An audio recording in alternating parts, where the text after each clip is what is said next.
Hello everyone, welcome to From the Star Wars Library, where Star Wars is in print, the Force is with the readers, and stuff just gets weirder and weirder in this episode. I'm your host, Nathan P. Butler. Last time we took a look at the beginning of Paul and Hollace Davids' so-called Jedi Prince series from Bantam's Skylark from 1992 and 1993 with The Glove of Darth Vader. Well, now we take a look at the second book in this series that arguably is where this series really goes off the rails. That's right, July 1992 saw two books published in this series simultaneously, with the second being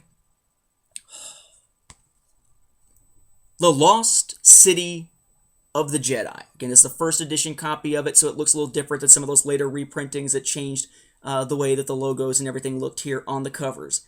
This is crazy. Plumb stinking crazy. Triclops has assumed power, the Empire has been reborn, and a young Jedi is about to be discovered. The battle to defeat the forces of the evil Galactic Empire rages on throughout the vastness of space. Heroic men, women, and aliens, again, because aliens apparently aren't men and women, of the Rebel Alliance fight valiantly to keep alive the hopes for freedom and to restore the ways of the Old Republic with its wise Senate and noble line of Jedi Knights. But now a sinister plot is about to befall the Alliance. Yeah, a sinister plot, as in an evil, screwed-up plot. The plot of this book, not the plot of the Empire. Having secured the glove of Darth Vader, Triclops receives a warning that a Jedi Prince will be a threat to his reign and must be destroyed. Underground, beneath the rainforest of the fourth moon of Yavin, the young Jedi is growing up hidden within the Lost City of the Jedi. I actually like the way that they sort of led into the title of the book with the back cover text, that I did that with greater good, both in the self-published and then the professionally published version in my Time Travel, Telepaths, and such novel, which you really ought to check out.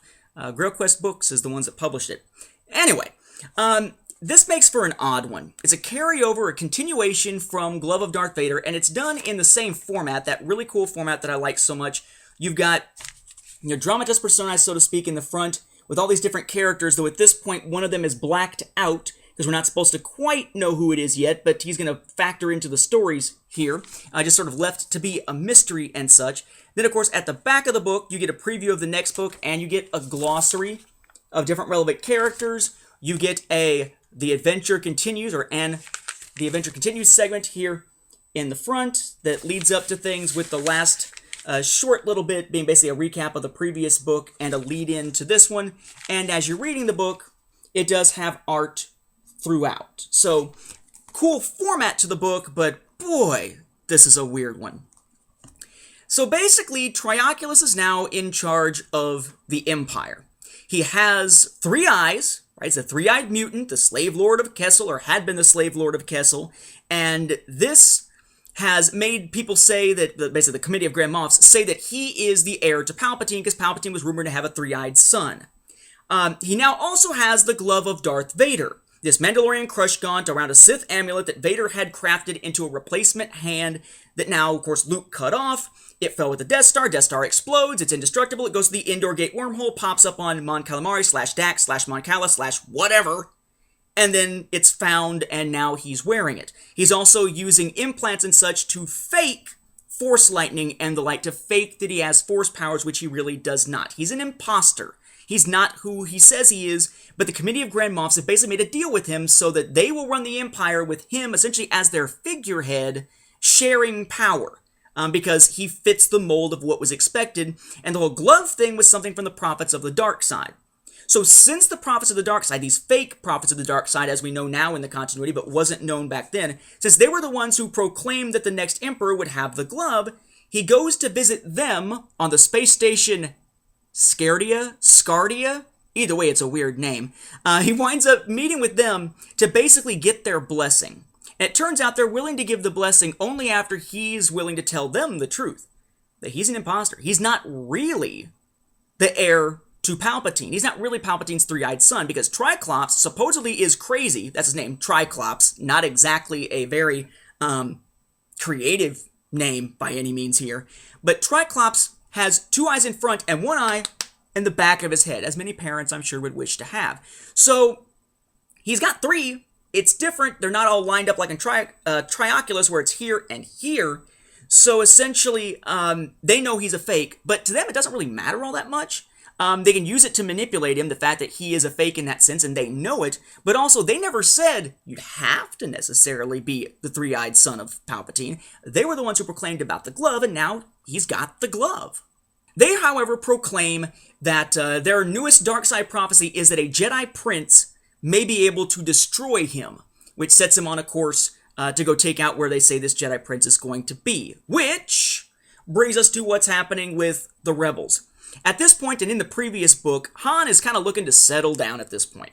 And Han has set himself up with a new apartment, a new home on Cloud City, which would be a great place for him and Leia to settle down, but he's not quite willing to ask her to marry him just yet. He's still a little anxious about it. It's a year after Return of the Jedi, and he's still apparently anxious about it at this point. That whole thread of their relationship and the idea of marriage and such is what's going to kick this series out of continuity in the relatively near future after being published. But in the process of visiting Cloud City with Han and such, Luke winds up being injured, and it injures his hand, so he's not going to be able to pilot the right way. It injures his mechanical hand.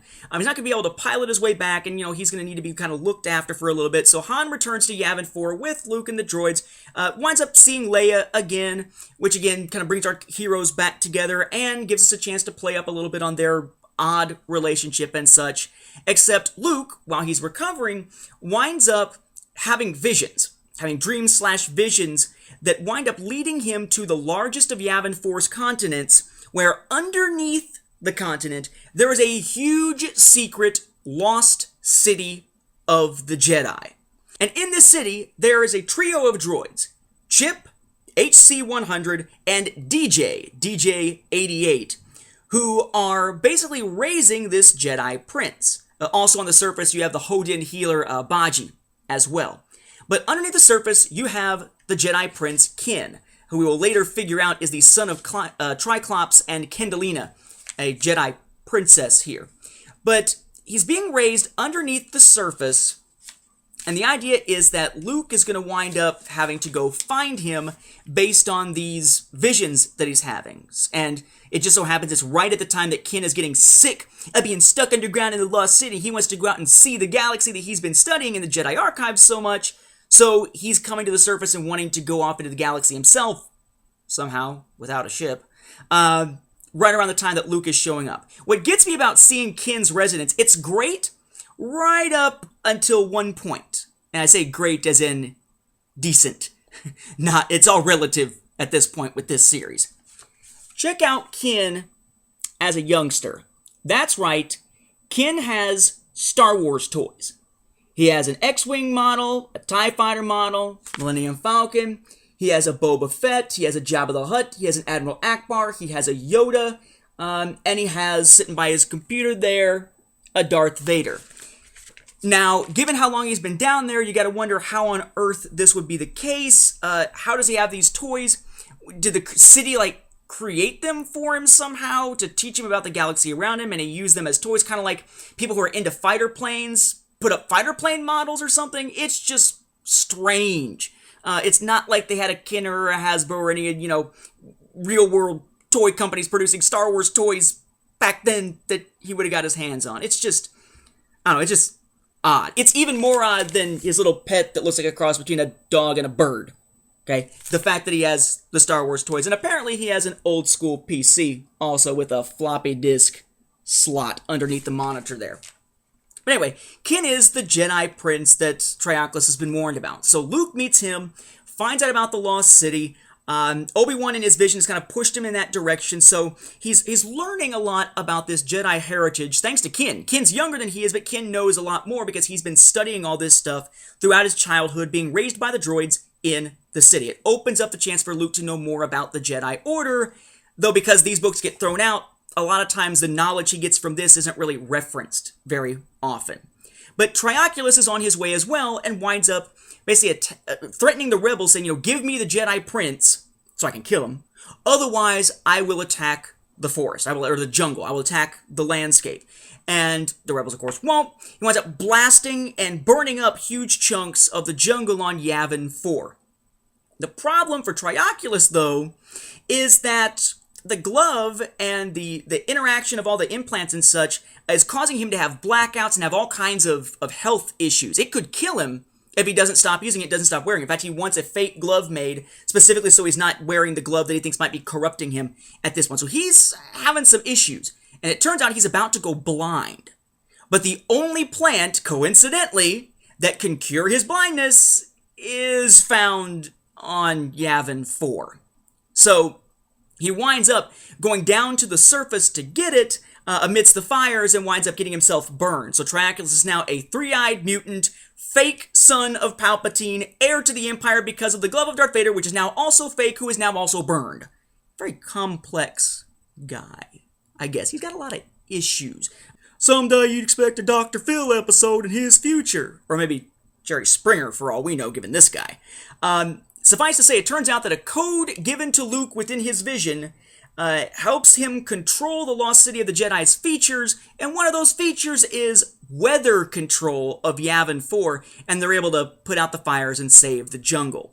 Ken, though, and his droids are now members of the Rebel Alliance. They are joining alongside Luke, gives Luke a source for Jedi teaching, and at the same time someone to be an early student of Luke, as it's later referenced in the continuity, though Ken as a character doesn't really ever show up again beyond this series. Again, because for a while it was kicked out of the continuity.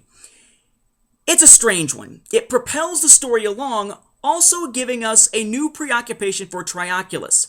Having seen Leia, he's now thinking of Leia as the perfect woman to become his queen of the Empire, which will also wind up being the title of the 5th book in the series. So, little odd, kind of strange.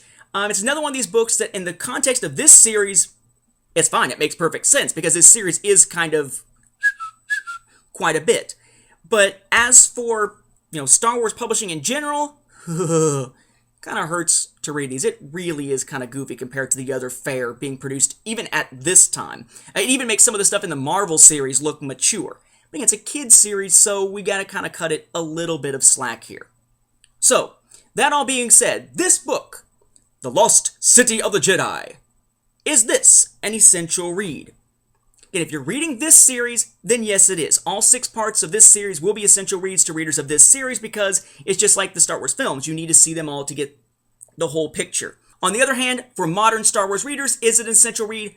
No, it is not. Enough stuff gets tweaked from this, and so little gets referenced in the future that frankly you'd be better off probably reading a summary of it, like on the Star Wars Timeline Gold, which provides you with information about how it fits in and is tied into the rest of the continuity, how it gets retconned and such, rather than reading the originals, because the errors, of course, are there present, and you don't have any retcons built into it, of course, at this point, no matter what printing of the book it is that you are reading. So, not one to necessarily pick up, but it is a unique piece of Star Wars' EU past. A book that's published after the official continuity gets launched in 1991, that is meant to supposedly eventually fit in with Heir to the Empire and such, being produced by Bantam, albeit under a different banner, but not one that winds up staying part of the continuity for very long. It will get booted by 1994 or so. With that, we'll wrap up this episode. Thank you for watching, and may the Force be with the readers.